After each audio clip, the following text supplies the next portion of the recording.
In my life, I'm someone who's accumulated $30,000 of credit card debt, not once, but twice in my life.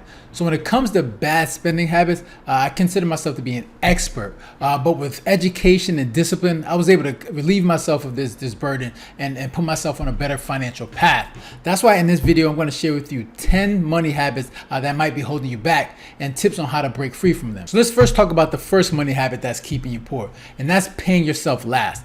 Now, I first heard this concept from Robert Kiyosaki, which is the author of Rich Dad Poor Dad, and he was breaking it down from like the perspective of two different people. He had the poor and the poor person and the rich person, and the way he broke it down was that when it comes to poor people, the way they spend their money is they'll spend their money on all the different things and they'll save whatever's left, as opposed to rich people where they'll put money aside. So they'll take like a percentage of that money that they earn, put that to the side, and then they'll spend whatever's left. And that's two different strategies in how you deal with money. And the reason is people, we have a tendency to spend whatever's out there. Like, we'll spend our money and then whatever's left over we'll save, as opposed to thinking, you know what, let's put money aside so we can use that to do when it comes to investing or saving, and then spend whatever's left. And usually the number that people typically talk about is, and I didn't just hear this from Rich Dad Poor Dad. Another book that I heard it from was The Richest Man in Babylon. He speaks about this as well, and he usually talks about how taking 10% of that and then use the rest to spend on everything else. Now you might be thinking to yourself, but Ralph, I can't really budget for that. Like that 10%, I need that money to pay my bills, and I understand that. But the reason why people that are good with money practice is because even if you don't have the money to pay the rest of your bills, it forces you to come up with a way, right? Once you put that 10% and then whatever you have left to pay, spend your bills, it forces you to come up with ways in order to come up with that money to make sure that you're covering your bills, as opposed to just say like you spend first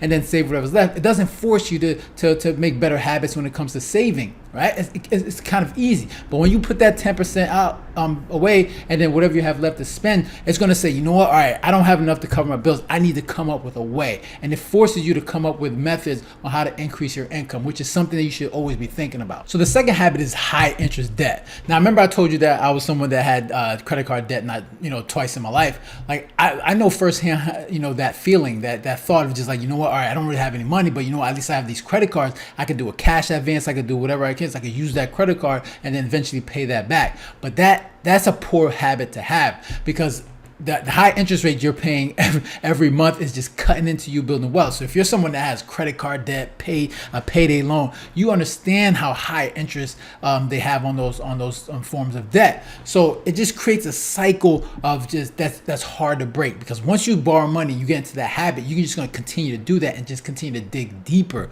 So and those interest charges makes it hard for you to build wealth. So making sure that you understand that you got to get away from those high interest debts, because all it's doing is just creating a cycle of just borrowing money, and it's going to make it more difficult for you to build wealth over time. So the third habit is impulse spending, right? And we're all guilty of this, right? We go shopping, we go out and about, and we see something that we want, or we see something that we like, and it's on a deal, it has a special deal going on, and we buy that, right? But we never think of, that's just a short-term thinking, right? We never think of the long-term impact when it has on our saving, right? Because it's unnecessary spending, right? If you're someone that's trying to build wealth and trying to be better with money, you have to get away from the habit of impulse spending, because long-term is going to cut into your savings, going to cut into you building wealth over time. So you want to make sure that you're developing a habit of, if you see something while you're out and about and you see something that has a deal, you need to get away from the thought that says, oh my gosh, that deal might go away, let me buy it right now. Get away from that, because it's something that you don't need, or at the very least, wait 24 hours, right? And then wait a day, and after that day is gone, look back and say, do I really need it? You'll find out most times that you don't. So get away from that impulse spending, because long term it's not going to help you. The next habit is not investing.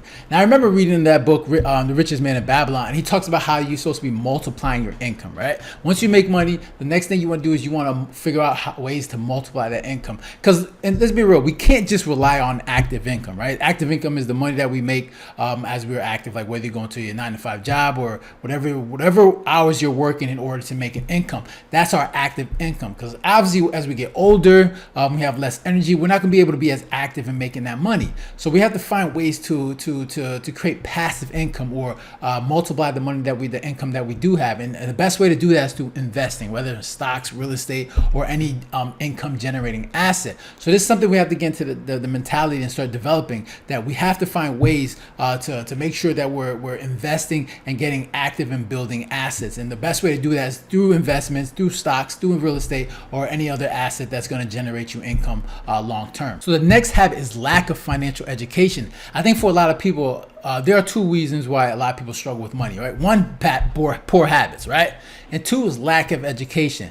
Like for me, it started when I read Rich Dad Poor Dad. When I read Rich Dad Poor Dad, that was like a light bulb going, all right, man, all right, this is the direction I need to be going. But still, I still lacked the fundamental knowledge. So I had to continue to educate myself. And it wasn't until I played his board game, which was Cash Flow Quadrant, where the light bulb went off and I was like, oh, this is how you manage money.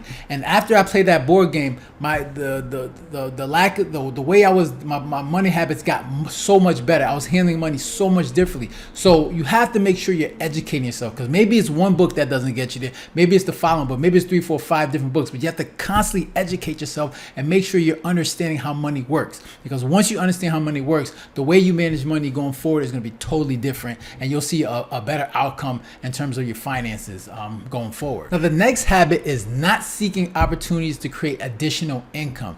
So if you're someone that has a 9-to-5 job, that's good. Obviously, that's a good thing, right? You're stable, things are going well, you like what you do, and you're making good money. But we all know that that can be very risky, because layoffs happen, right? People lose their jobs. So you have to find different ways to create additional income, right? You shouldn't be just relying on one source of income. If someone like me is like on YouTube, like just relying on AdSense is not something I should be doing. I should be trying to figure out ways to create multiple streams of income. So whether it's that rental property or dividend stocks, finding different ways to create additional income is going to create a more stable future for you financially. So I wouldn't it'd be more risky just relying on one income. So trying to figure out ways to create additional incomes just in case is a good habit to have. Now, the seventh habit is not having an emergency fund, right?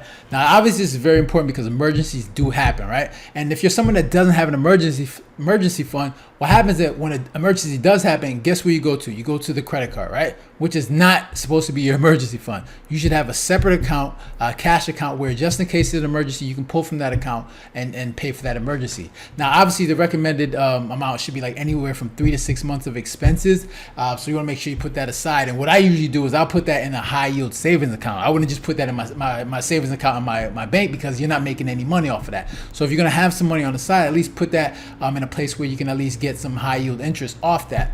And it gives you that peace of mind, right? Just in case there's an emergency, anything happens, that you do have money on the side to cover that. Because I think I read something on an article, and it said that I think over 60% of Americans don't have at least $1,000 on an emergency if an emergency happened, and that's just nonsense. You can't have that. It's just unacceptable. So making sure you have an emergency fund anywhere from 3 to 6 months is something that at least is going to give you peace of mind just in case emergencies do happen. So the next habit is not tracking expenses. And I think for a lot of people, the reason why they struggle so bad is because they have no idea where their money's going, right? They know how much they make every month, but they have no idea what's going out. And it's pretty simple math, right? It's pretty simple. If you're someone that's living paycheck to paycheck, or you're someone that just can't wonder why at the end of the month, or you look in your bank account, you have no money. It's just pretty much math. Like, you have X amount of dollars coming in, and then you have X amount of dollars going out. But the reason is you have no idea. You assess your money situation by looking at your bank account and saying, oh, I got X amount of dollars in there. That's just not the way you're supposed to do it. You need to make sure you're tracking, you're budgeting, you know exactly what's going out, so you can make better financial decisions going forward. So, and there's so many free tools out there that allows you to put all that in there, and then it'll give you at least a view of like what's going in, what's going out, and then what you're able to save over a month. And once you're looking at that, then you can just cut out the fat and have better spending habits going forward. So making sure that you understand tracking your expenses is a great way to make sure that you put yourself in a better financial situation going forward. So habit number 9 is lack of goals, right? So habit number 9 is lack of goals. So it's hard to build wealth if you don't have a plan, right? Basically, having goals provides you a direction, right? Whether it's like you're trying to retire at a certain age, or maybe that you're trying to hit a certain mark financially at the end of the year. without the goal, it's gonna be hard to know where you're going. So pure and simple, just make sure you have goals when it comes to your finances. So the last habit is no financial discipline, right? I think for a lot of us, like, we give into this concept of instant gratification, and we don't really practice the whole delayed gratification, and this could lead to like poor habits, right? Because we tend to have we tend to like prioritize the short term, right? And we don't really think about the long term, and that's a recipe for disaster, because we have to think about the long term because we're living longer, right? I know we have this idea that, oh, you never know what can happen, but I like to go in thinking like, you know what, I could live a very long time, so I want to make sure I prepare for that. At the same time, I want to make sure I'm staying in the moment and enjoy the present, because you never know what can happen. But at the same time, you want to have that mindset that you can live to 70, 80, 90 years old, so you want to make sure you prepare for that. So you want to make sure you have the financial discipline, because that not having, it's escaping that poverty mindset is hard when you lack the discipline. So this is something you should work on a daily, because it can be hard. There's a lot of temptation, like I said, impulse spending. So it's something that you want to work on for the long term. So in conclusion, look, if you want to get better with money, then you have to develop better spending habits, right? And by avoiding all the bad habits that I mentioned here in this video, it's a good step forward, right? So I hope you guys enjoyed this video. If you got any comments or questions, make sure to leave it down below. Hit the like button and share. And if you haven't done so already, make sure to subscribe, right? So you guys take care and have a good one. Later.